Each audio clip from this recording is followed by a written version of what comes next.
Hello, everyone, and welcome. Thank you so much for joining us today for our exciting webinar, Peacemaking and the Politics of Collective Memory, Tantura, Israel, 1948 and Today. My name is Sarah Sturm, and I'm the Telos team based in Washington, D.C. For those of you who are joining us at a Telos event for the first time, the Telos Group is an American nonprofit based here in D.C., and our mission is to form communities of peacemakers across lines of difference and equip them to help reconcile seemingly intractable conflict, both at home and abroad. I'm going to hand the conversation over to my colleague and Telos co-founder and president, Greg Khalil. But first, at the end of this discussion with our great panelists, we hope to have time for some questions for you all.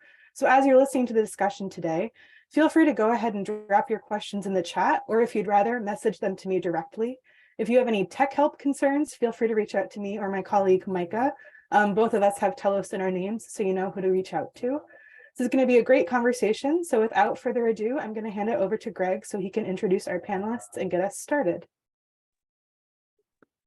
Thank you so much, Sarah, for the wonderful introduction and for all of you to showing up. And special thanks also to Sarah and Micah for setting this event up. I'm really beyond thrilled today to be able to have a conversation with three truly extraordinary human beings about a timely and important topic.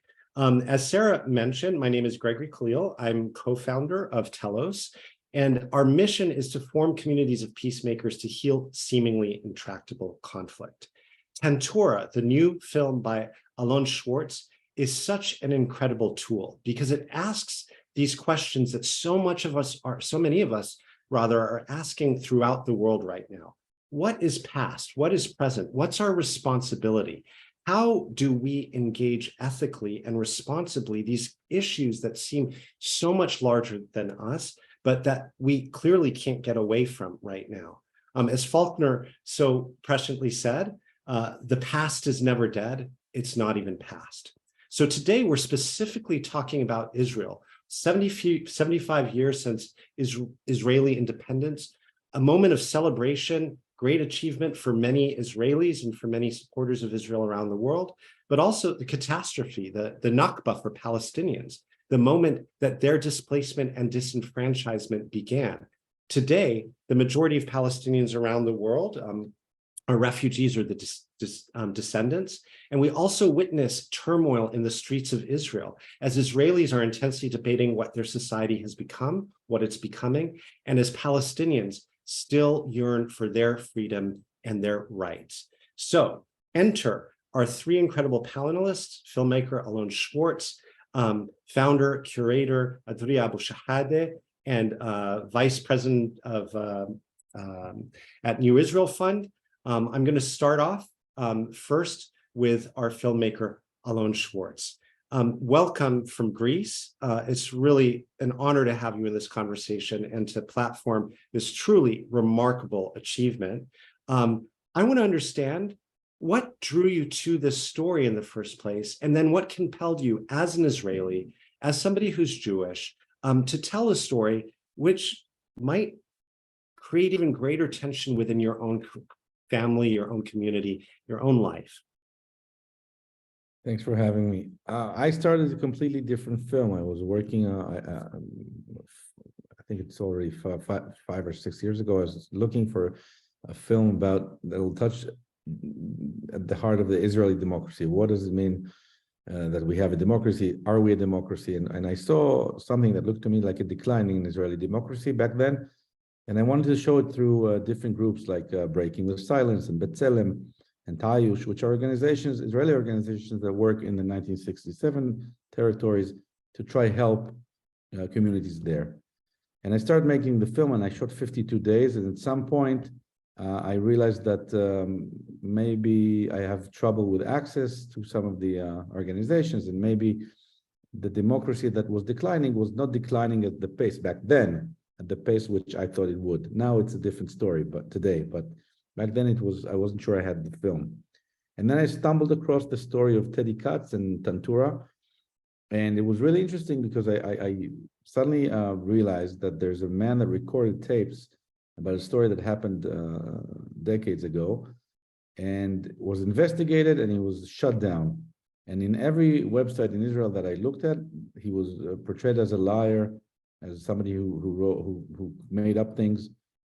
And I called him up and I met him, and I met a very nice, interesting guy, half paralyzed, but with very strong emotions, that has waited to tell his story for many years. And that's how it started. And he simply gave me the tapes. And I was curious, because the story of the Nakba is not something most Israelis really know deeply. It's a story that's not told in our schools. It's a story that's sugar-coated for generations. And even the left side of Israel, which I'm part of, most of the left is not aware of the story of 48. And when I realized that, and I started listening to the tapes, I knew I had a story here. And I found myself in a 3-year investigation of this event and the Nakba in general. That's how it started for me. Wow. And an incredible story it is. I want to welcome everyone again, because we have some folks who joined us. We're presuming that everyone has seen the incredible film Tantura.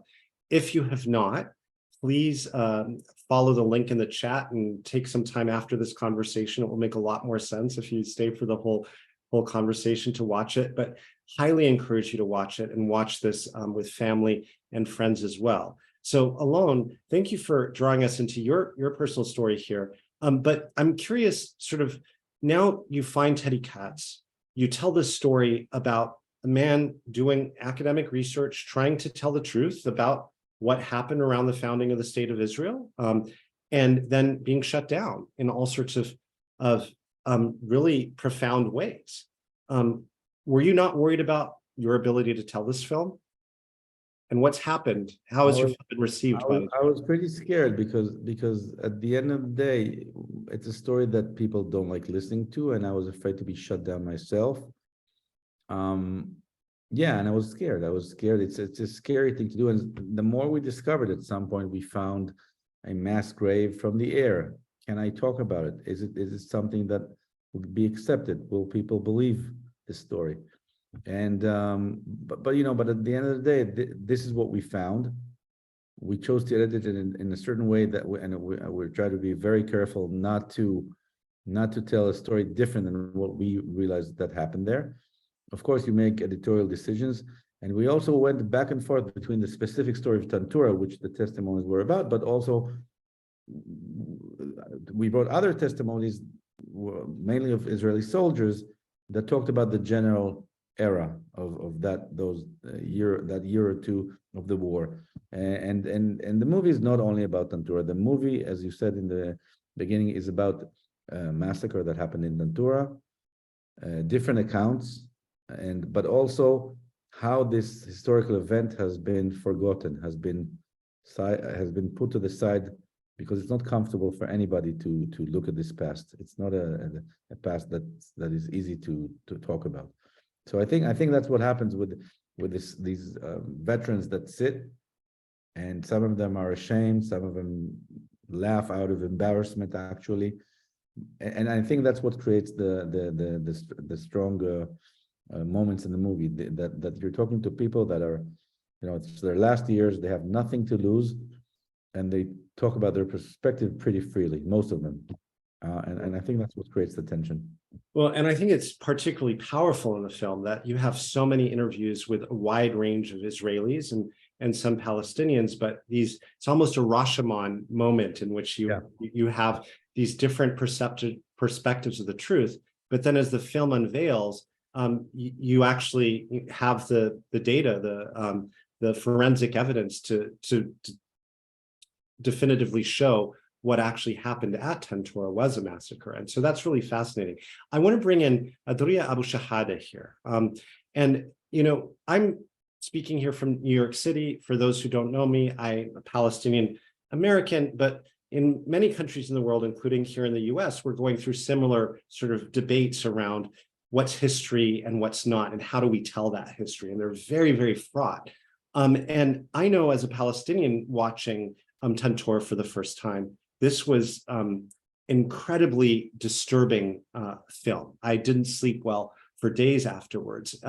And part of it, I think, is for Palestinians, this doesn't feel like an historic event. I think for many Palestinians, Nakba was something that began but didn't end 75 years ago. And so I'd like to draw you in for our listeners who don't know you. You have a storied career, both in politics, a storied family in politics. You've worked in development in the region, and then you took a slightly different path forward, which was to form and found the Hilweh market, which seeks to platform a variety of Palestinian artisans and artists, and to preserve and promote and celebrate Palestinian culture as something that is still target or subject to erasure right now. So how did you react to this film, and particularly the ending in which, you know, it's getting at this idea, well, maybe we should build a memorial here in Tantura. What's your vantage point as a Palestinian citizen of Israel?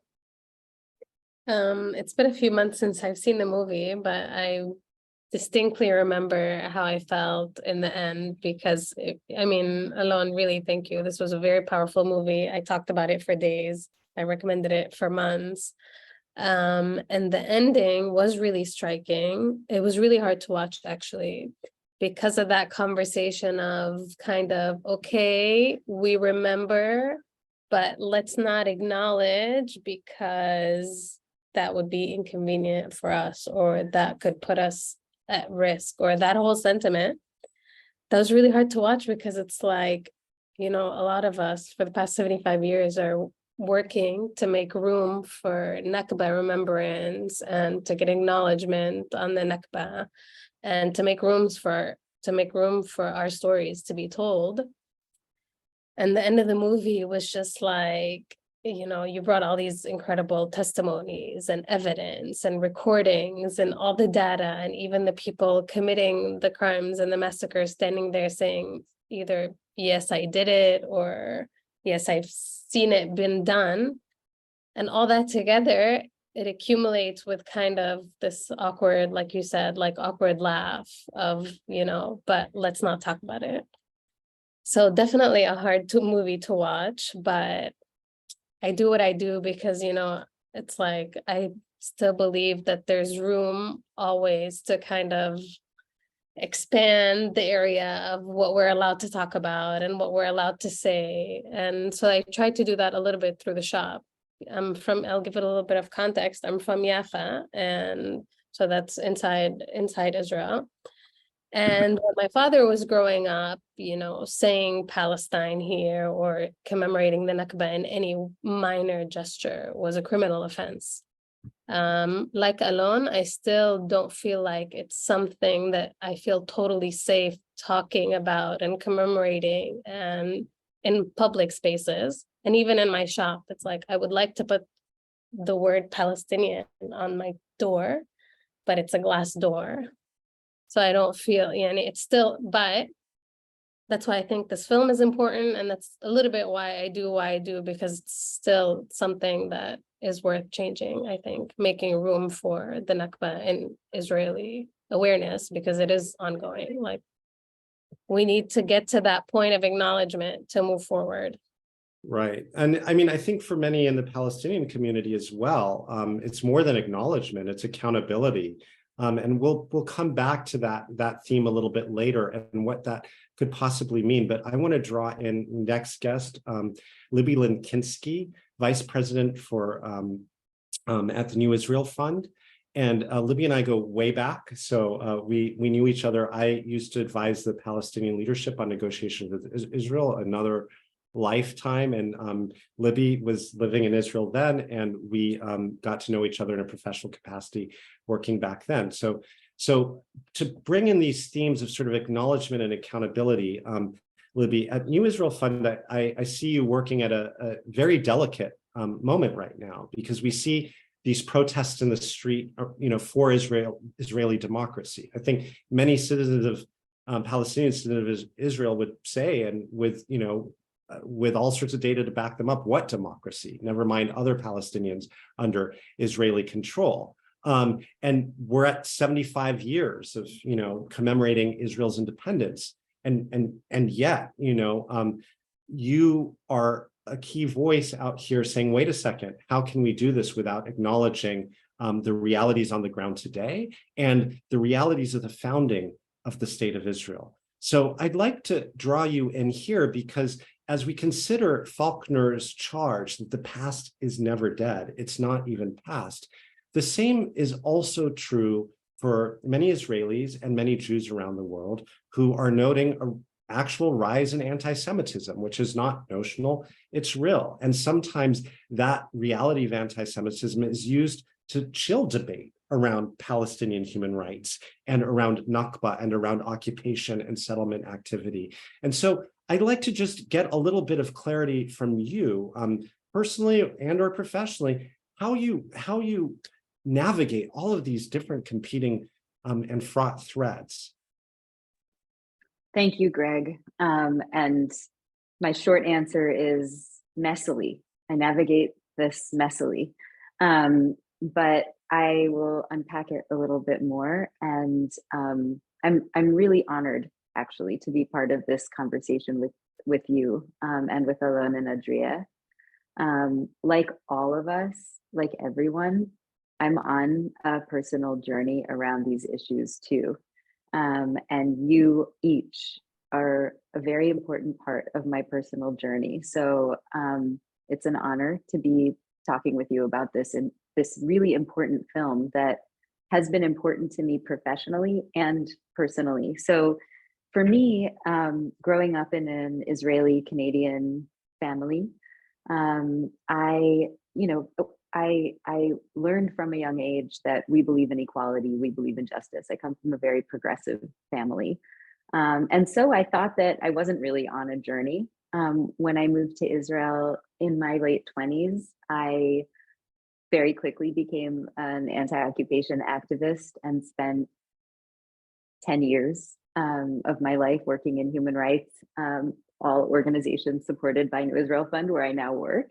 And also doing a lot of direct action in West Bank villages. That was the time when the wall was being built. So we were protesting jointly the wall's construction. And people thought I was quite radical for my anti-occupation activism. But I really, I am and was very committed to that part of the struggle. And so is New Israel Fund. So all of that has been quite organic for me personally and professionally. At New Israel Fund in the last 5 years, we've been very much flagshipping the idea of Arab-Jewish partnership at every level of Israeli society, including politics, health services, education, arts and culture. And as I started to think more deeply about that, it started to sort of crack open that in order for any kind of future of partnership to be possible, we have really big work to do in acknowledging the past. And I started to understand that as what happened in 1948. And all of this was kind of like swimming around my intellectual life, but wasn't in my heart yet. Going to Hilweh market, honestly, for the first time did something to me. I have my first bowl that I bought there here, just a little free marketing for the shop. But Adrieh knows I'm a really big fan, and it's not just beautiful items that you can buy and have in your home, as I do a little too much for my wallet.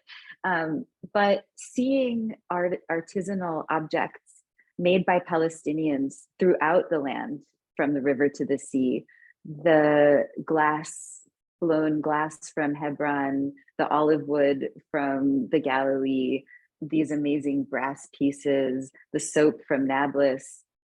It's just seeing them all on the shelves and the table first opened something for me. And I experience the world through culture. We all do. It's the air we breathe. It's the food we eat. It's the music in our ears. And so to see those objects, these beautiful objects that I want to buy all of them and understand that there's an aesthetic of one people, to me, suddenly this 48-67 divide seemed really artificial. And then came Tantura, this film by Alon, and at that time, I was feeling like I was understanding a lot about the present day. I feel very proud of the work that I'm involved with in pushing narratives of equality and also supporting actual human rights recourse. My present feels resolved.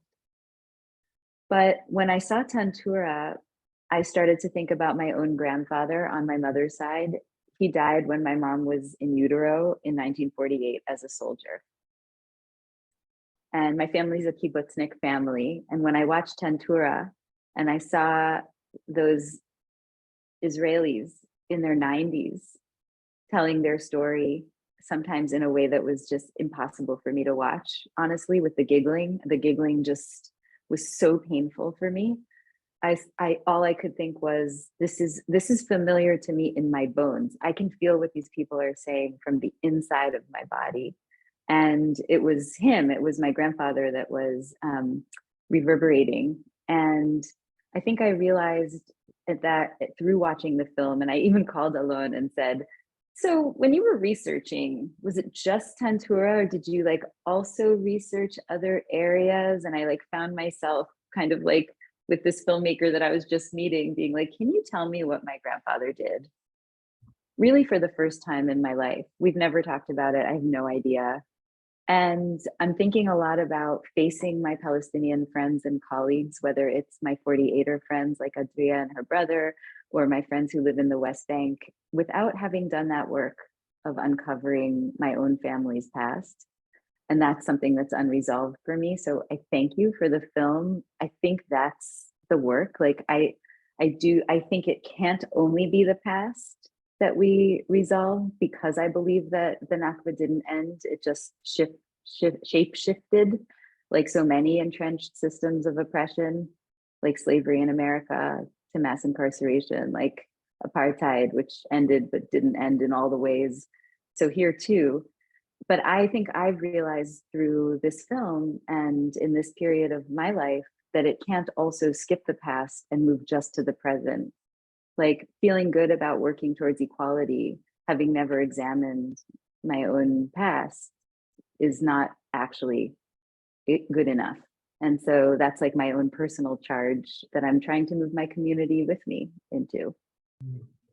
Libby, thank you for that vulnerability and that honesty. I want to reflect back that I think it's very difficult for us to self-interrogate, as we say at Telos. We have these principles and practices of peacemaking, and the fifth practice is to self-interrogate.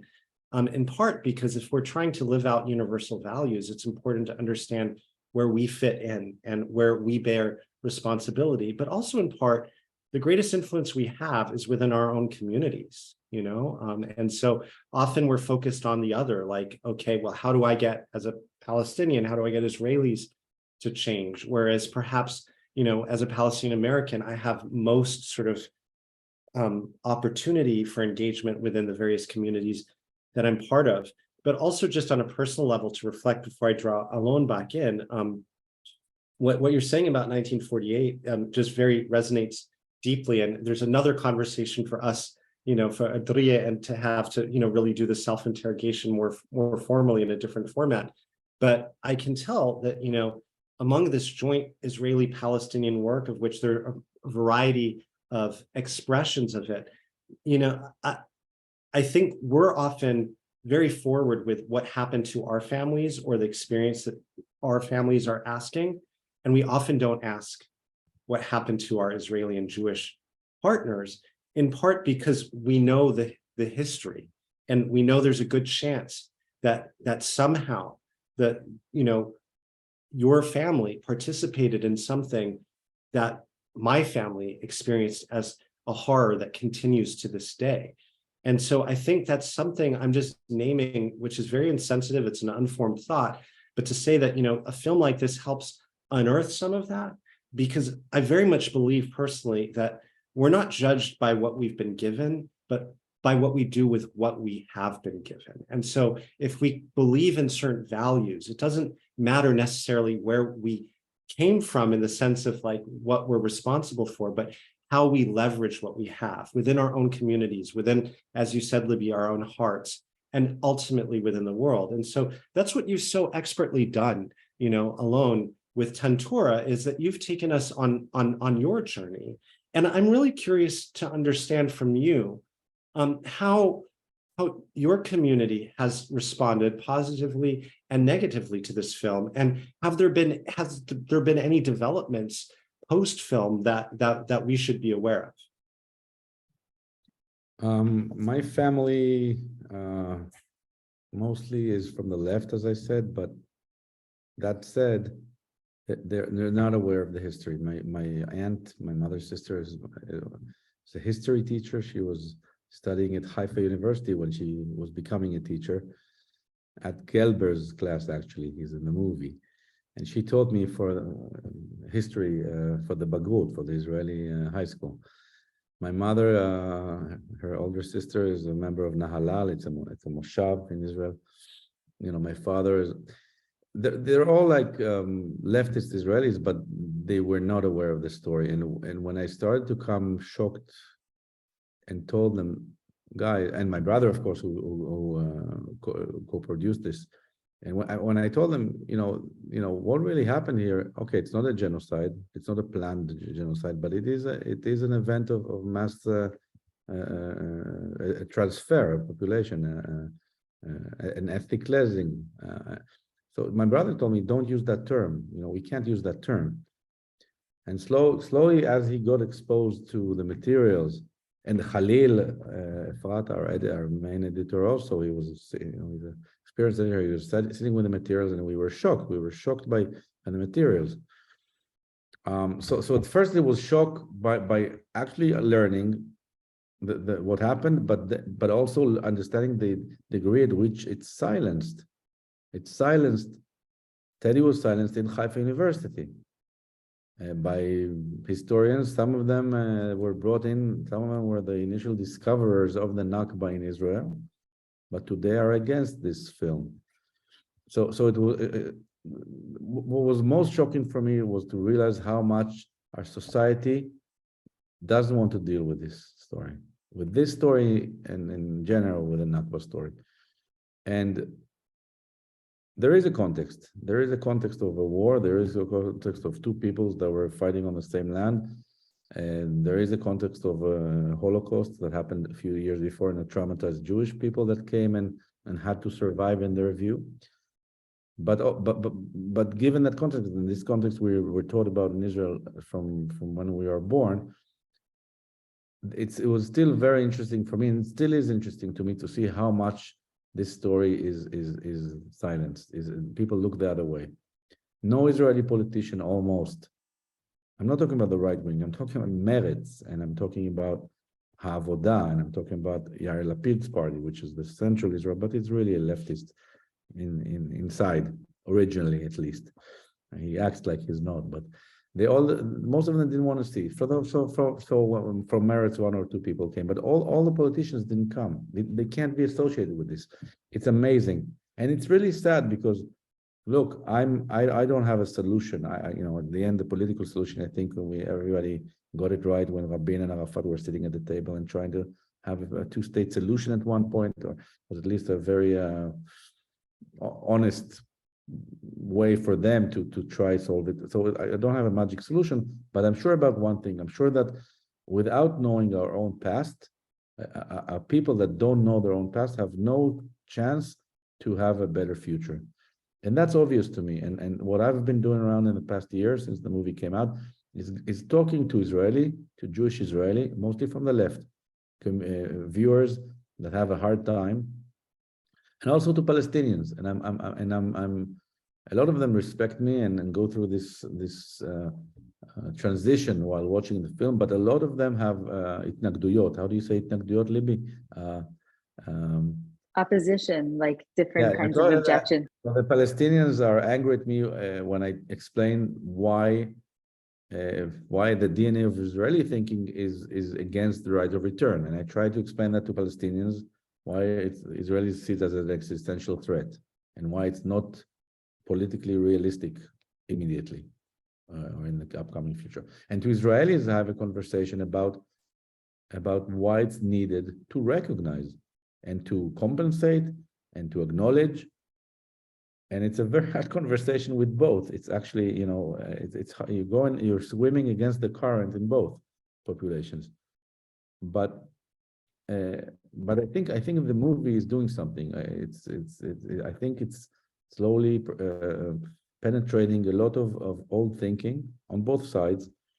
And I was very excited that it got adopted and recognized in Palestine. It's the first Israeli movie that was commercially distributed in Palestine on theatrical level, on television level, throughout the Arab world now. People are watching it. And also Jews in America are watching it. So for me, that's a success. And I think soon we'll have the UN, the first time the UN is going to recognize the Nakba, and parts of the movie are going to be shown there. On May 15th, which is the first time in the UN in the General Assembly, and for me, I'm a Jewish guy from Israel, originally from a very Zionist family, and I think the fact that that a movie made by paid for by Israeli taxpayers' money, can be recognized on the other side is huge. Even if not everybody agrees with my ideas on how to maybe solve this conflict, but for me that's huge. The fact that there's a dialogue is huge. The fact that my mother and my aunt, the history teacher, are now they think differently. My brother thinks differently. My friends, some of my friends are not talking to me still, but some have changed. It's not that it doesn't mean that we agree on the solution, but they understand that there's a context not only for our story but also to the Palestinian story. Yeah. Well, Yeah. Alon, that's huge.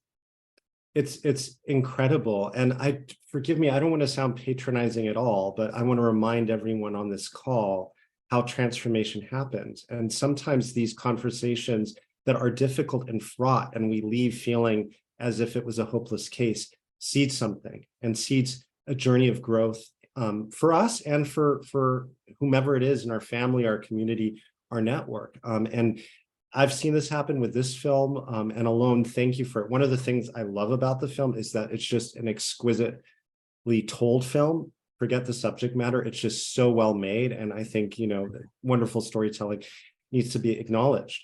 But I do, I want to draw Adrieh back in, but please start putting questions in the chat. We're going to open this up in a second. Just two quick ideas and thoughts here.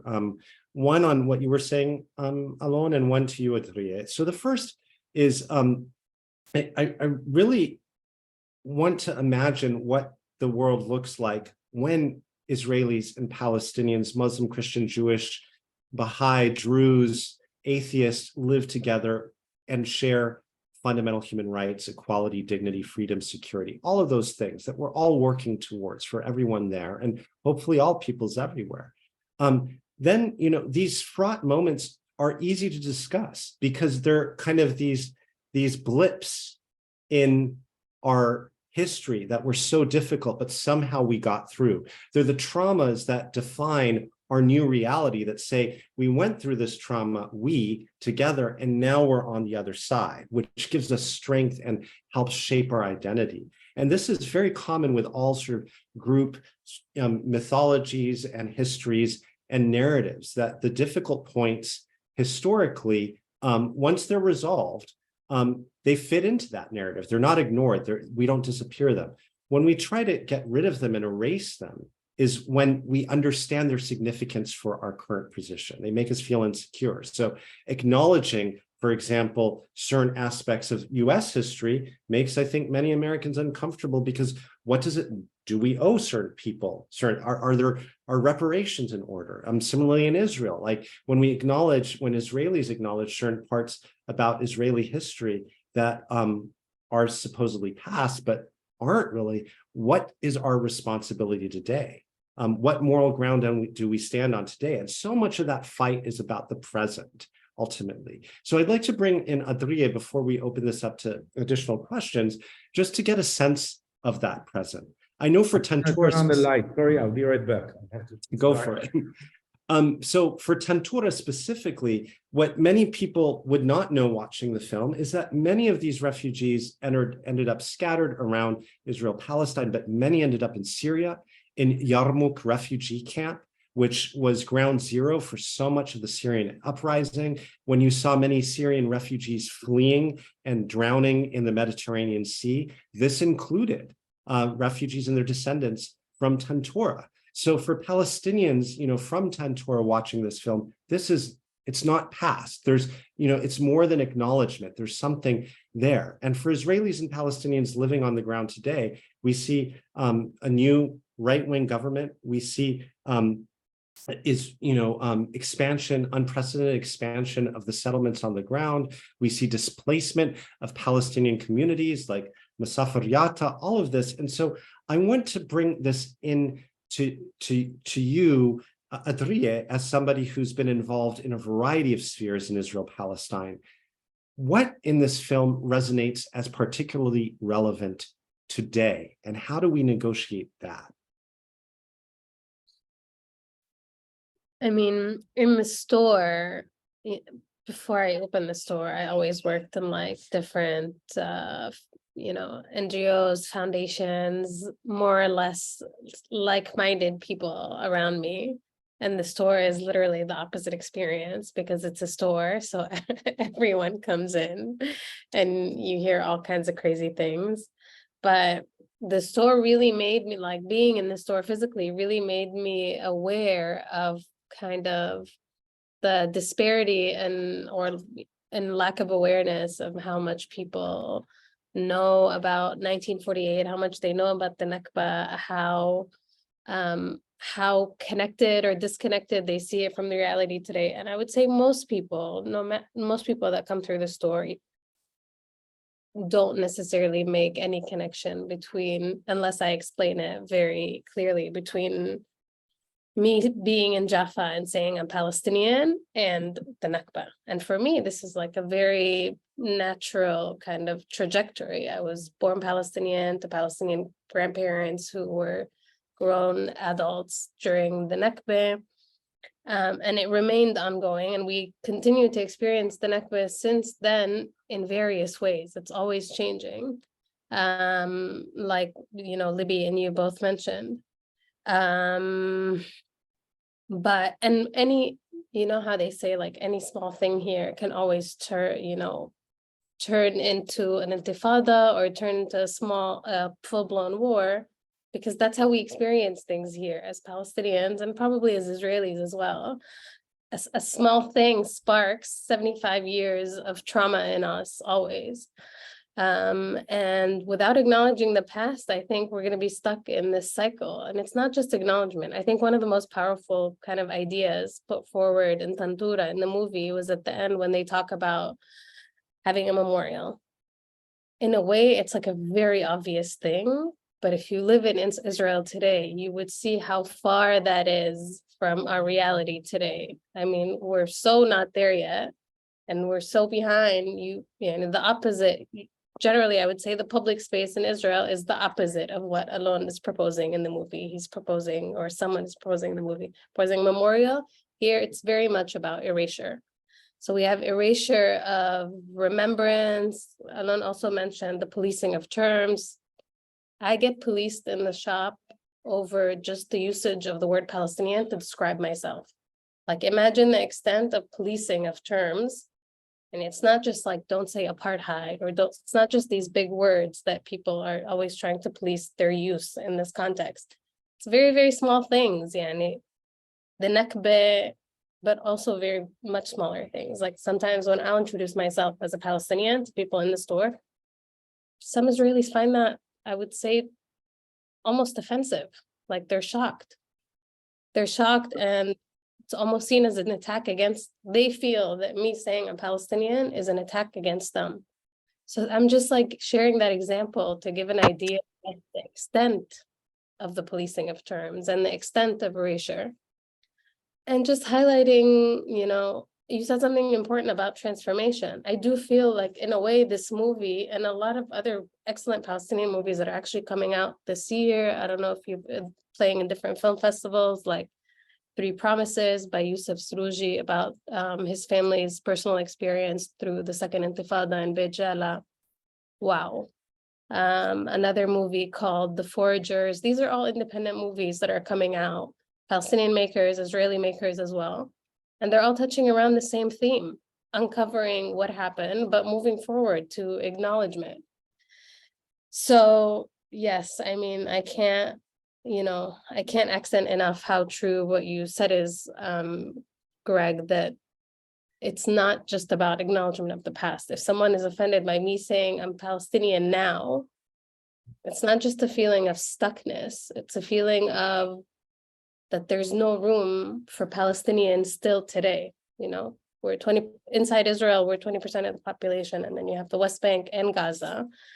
And still the mainstream, and I would say not just mainstream to left, to liberal. I'm in Jaffa, I'm not in like remote part of Israel where there are no Arabs. I'm in a Arab Palestinian city inside Israel. And still the word Palestinian is considered, radical. So that is very much about the presence. There's not only no room for our collective memory as Palestinians, there's also that directly relates to where we are now. There's no room for us really here as we see ourselves as we want to be. So. And it also relates to the future that we might imagine together, wherever we are. If we cannot have a vision of some place that we get to, not where everybody becomes the other person, not where everyone loves each other, but at least where we have equity and agency and ownership in our lives. And I think these sorry to interrupt. No, but I think these cultural movements, in a way, I mean, Tantura is not going to shift the Israeli audience, but all these little movies, actions, all these small things, you feel them, that they're opening really small spaces. I feel that in my store a little bit. I hope people that come in the store and leave, I've added something to their awareness, and not just, an object to their house, but something into their awareness about Palestinianness. I'm sure the film has done that for many people, myself included, but also many Israelis. So that's what we're trying to do, really. Right. Well, I want to draw questions in from the audience right now. This is such a fascinating conversation. I wish we had much more time. We only have 17 minutes left, but perhaps we'll have a part 2 at some time soon. Also, you mentioned other resources. We just released a new film, the first in a series called Undaunted: Stories to Set Us Free, and it does deal with similar issues around the Nakba. David Karaba will drop a link into the chat around that. It's a short film, 27 minutes. It also connects in the American side of this story, how we as Americans are involved, and this isn't just halfway world away. But I have a couple questions in the chat that I'd like to ask of you, if I can navigate my computer properly. First, this isn't directly connected to the film. Lynn Yadlin asks, but do any of you have any thoughts, counterfactual, what it might have looked like had the partition plan in 1947 at the United Nations been accepted?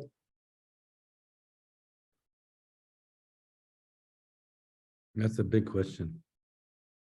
It is. I have a short thought there. I think that's one of those counterfactuals, which is interesting, but I can't see Palestinians or Arab nations having accepted the partition plan at that point, because it was calling for sort of giving this majority of the land of what, historic Palestine, land of Israel, to Israel as a new Jewish state, when there was minority Jewish land ownership there and there wasn't support for Zionism. So I think that's one of those counterfactuals, which is interesting in retrospect, but from an Arab Palestinian perspective, I don't think that would have been possible, not because of like deep-seated anti-Semitism, but just because it was like, wait, why are we going to give up a lot of land for this new Zionist project that we don't support?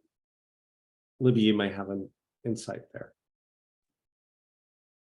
I have like two unformed thoughts, and I can share them. I don't have a big perspective about that counterfactual either. However, I will share a personal story, which is that one of my best friends in university, I went to McGill in Montreal. Before that, I only knew Jews. And then one of my best friends, I met her in a women's studies class, and she's Palestinian Canadian, Palestinian Lebanese Canadian. And she's a very important figure in my life. I'm not going to get into that whole thing. Anyway, she married a Turkish guy. They had this very fabulous wedding in the countryside of Turkey that I went to. And this was the first time that I had met like her full extended family. I had met her like immediate family, who mostly live in Toronto and Beirut. But I hadn't met everybody else. So there's like all the Kuwaiti cousins, all the Los Angeles people, the Toronto people, the ones who stayed in Palestine. Like my family, there's a rootlessness in her family, which I never ever understood deeply until this wedding, when I'm looking at this entire Awad family, who are from literally all over the world in this like random countryside town in Turkey. Just like when my family gets together and there's like the Argentinians, the ones who stayed in Europe, the Canadians, the Americans, the Israelis, all from. And I think that had things gone differently in 1947 and 1948, actually the entire world would look different, not just the region, because of the displacement that took place and the fracturing of families and communities, which then spread to all corners of the earth. And so, you know, that's like a part of it. That was another one of these moments for me, like standing in Adrieh's store, where like some new layer of the story just was visually clear to me through all these people who came in from were jet lagged in all kinds of different directions from one family. So to me, the whatever the answer is to this like sort of futurism past question, it's not just within Israel Palestine. It would be in a different world had that gone through. The second thing I want to say is that there's another film by one of my closest friends, Rami Yunus, who's Palestinian from lives in Haifa. He's from Lod originally, and he made a film that is a similarly oriented film in that it looks at the city of Lod as if it's like a present day, as if 1948 never happened to that city. And it's a animated futurism to the present, plus talking heads who survived from Lod talking about what actually happened, what this city, this specific city, would have potentially projectedly looked like had that not happened. And I very much recommend it, because in some way, though it's a futurism film, it sparks a kind of political imagination of what, you know, being able to just even imagine what things could look like that look different there than what they look like today is so hard. It's so hard for all of us across the political and identity spectrum. The narratives of the state are so strong for all of us that even just to have a spark of political imagination is very hard. So that's another resource and another power of art and culture, I think, is those sparks. So like, I don't think Lod is going to be that city in 2023. The fact on the ground is that it is not. But seeing it as a bustling metropolis, one of the most important commerce cities of the whole Middle East, does something to the imagination about what could be possible in the actual future. So that's just another thought. And that's a beautiful muscle to exercise. At Telos, we talk a lot about peacemaking as, you know, collaboration across lines of difference for the common good, work that orients us towards reconciliation and healing. I'm going to draw these other questions in, but there's John Paul Lederach, one of the great sort of, peacemakers out there, writes about the moral imagination and sort of exercising this muscle. What are we working towards? What's our end telos? And so there's real power in acknowledging and truth, but that's just a step in the process. And sometimes, one of the most creative and potentially healing acts is to do what Rami does in his incredible film Lit in Exile, is to imagine what things could be like and start working towards that alternate reality. And that's a beautiful transformative active resistance and peacemaking.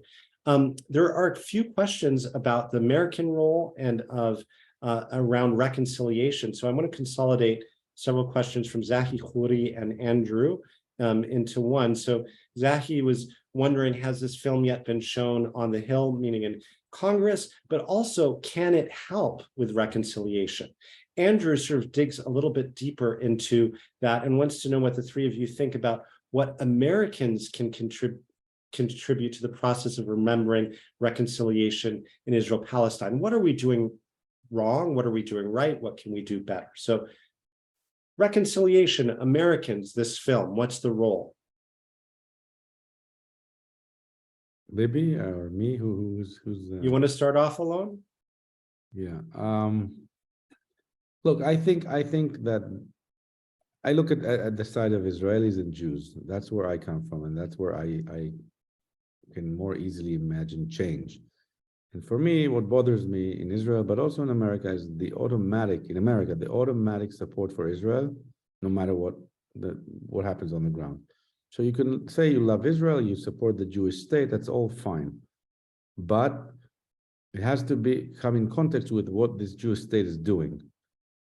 And if this Jewish state is de facto criminally creating an apartheid state and not investigating things that are happening by its soldiers and by civilians today that shoot and kill on a regular basis Palestinians, then you can't support it anymore.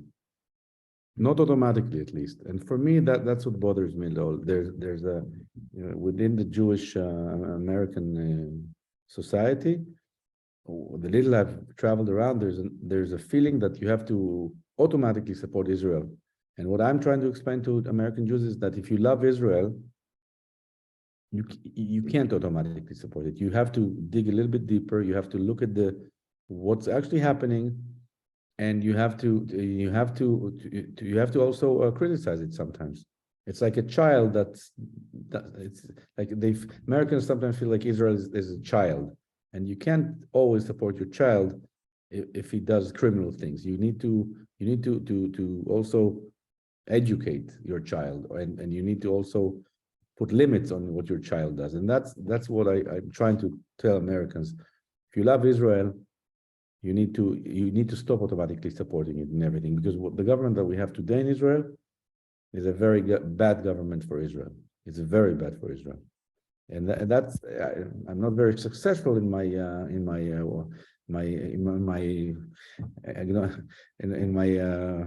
contact with most American Jews, but some of them do listen, and I hope more and more see the film. And to the other question, I don't think that it's been seen in Congress, and it was in a few forums that American politicians are also part of, and it hasn't been, and people shy away from it. People don't want to see it, and that's a shame. That's a big shame. Maybe in the UN now, more and more people will see it. But yeah, people are afraid to see it because it's scary to see it, and then you have to kind of stop this automatic support. I'd like to get Libby's and Adrieh's perspective.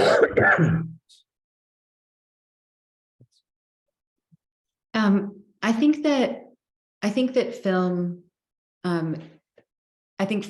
can play and does play a very important role in the American Jewish context around discussing these issues. As somebody who has been attempting, sometimes successfully, sometimes less successfully, to have these conversations for maybe 20 years. And I think that there are like two subgenres that do different things. One are Palestinian stories told loudly and proudly from the perspective of Palestinian creators with Palestinian characters. That's about giving people contact with the other narrative, and that's important. I think that Tantura is part of a second subgenre of documentaries that is equally important for American Jews, which is kind of the Israeli system telling itself its own story and its own logic. Those are different. That's a different thing. So for me, watching Tantura, I'm identifying very deeply with the characters speaking, I'm uncomfortable and pained watching them, but I'm identified. I've heard those things. I know those things. I feel also compassion on a certain level for some of their experience that arrives at this, the experience of the past before the stories that they're talking about in Europe or wherever, but also the need to silence themselves. There's really powerful moments in the film that I talk about all the time, where the one that always comes to mind is towards the end. It's one of the panel conversations where there's like three, and one says, the Bedouins from Faradis, they showed us, we saw the mass grave, they showed it to us. The other one is like, we didn't know what we were looking at. The third one is like, we didn't see anything, we didn't know anything. And then the first one, who was like, yeah, those Arabs showed us this from Faradis, they're like, oh yeah, we don't know anything, we don't see anything. It's like the self-silencing, the questioning of memory happens in real time. And I identify with that. And that's important. And that's important for American Jews to go through that experience as well. Is it a straight shot from that moment to reconciliation that grants equal rights to all people living between the river and the sea? No, not yet. But the personal transformation is such an important step in reaching that. And I don't see that happening through advocacy. I do see that happening through cultural production that's experienced communally, like Tantura. Our first practice of peacemaking at Telos is listen to understand. And one of the great quotes about this is from Paul Tillich: love's first act is to listen. So this idea that really deep listening is, the first step on the path towards reconciliation and to deep relationship.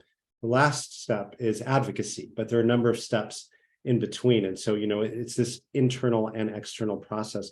Adrieh, quickly for you, and I have one last question for Alon before we close out. It's funny that the word advocacy is coming up a lot, because I just remembered one thing right after we watched the movie. Both my husband and I are kind of broadly in the in advocacy work for the past 10 years or so. And watching the movie was hard, because at the end of it, you're like, seeing this conversation about what people saw or didn't see or do and didn't do, and understanding that there is a consensus that everybody saw and knows, and it's just about how they're choosing to deal with it now, whether it's like through denial or acknowledgement or another process. So that part of the movie was hard to watch, like I said before, because it's like I'm in the world of advocacy, and the movie just kind of made me feel like that doesn't really matter. Like, knowing advocacy is about raising awareness and making the facts known, and the movie kind of made me feel like that work didn't matter.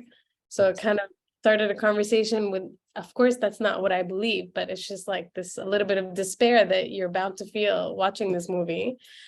And then it's just an ongoing conversation in my head of like, okay, that work by itself is not going to get us where we want to be necessarily. What's the other types of work that we should be looking at, think about whether we're doing? And this experience with Hilweh has kind of introduced me to the cultural side of things, like the cultural side of advocacy, or the cultural side of, and it's opened my mind a little bit, because it's like, there isn't just one type of work that we need to do that's going to get us to where we want to be. But it's a lot of work on a lot of different fronts, in a lot of different ways, in a lot of different places. So that kind of connects to the question about what people can do in the US. There's a lot of what people can do in the US. I won't name the obvious ones, like writing your congressman and opposing military aid and all of that. But in the context of culture, what we're speaking about now, yeah, there's something, bringing your friends together even to make space for Palestinian narratives and Palestinian cultural narratives and documentaries like this one. And I think normalizing the conversation about Palestine and the Nakba and remembrance in the US is work that I think people can do in their community and, will eventually bring us to the change that we want to see. We're at time, and I just want to thank our wonderful panel. Alon, if you have a last word, I'll just wrap up in a second, but thank you for this amazing film. Is there anything you want this audience to know or to do other than watching the film again and sharing it with as many people as possible? Yeah, just spread the word. It's unfortunately it wasn't bought by any major, although it opened up Sundance, Netflix didn't buy it, Amazon didn't take it, but it is available on pay-per-view platforms and on some links actually that are going around, and just talk about it and tell people to watch. Spread the word. That's all. And that's an incredible honor, by the way, opening up Sundance Film Festival. It ended up going virtual because of COVID, and so didn't get a chance to see it. Last word from Telos, please join us for our future webinars. Our trips are going in full force. There are 5 in Israel, Palestine this month. We have Restory Us in the US South. We have our Learning Corps, which is run and led by Sarah Sturm, who opened the call, and so many resources that we're releasing, including our principles and practices of peacemaking and issue-specific resources. So we hope you'll join us and also donate so we can continue our work. Last word is we talked a lot about story, and many of you have heard me recite this very short poem that I think is so appropriate and puts into perspective just the power of sharing a remarkable film like Alon's. It's from Hafez, the 14th century Sufi Muslim poet. And it says, the small man builds cages for everyone he knows, while the sage, who has to duck her head when the moon hangs low, keeps dropping keys all night long for all the beautiful, rowdy prisoners. I love that poem so much because story is both cage and key. Story is how we contain and dehumanize and even kill the other. But story is how we liberate all of ourselves. And Alon's film is so masterful because what you do is you don't have any of the answers, but you point us towards each other instead of away. It's a key that unlocks these cages of these histories that we keep recreating in our present. So thank you so much for this. And when you go out and you're asking, what can I do? Know that sharing these stories, being honest and open, even when it's difficult, does transform both the other and ourselves. And that's how we're going to get to this world that we're all fighting for. So thank you so much and see you soon. Thank you very much. Thanks, Greg. Beautifully put. Thank you, Greg.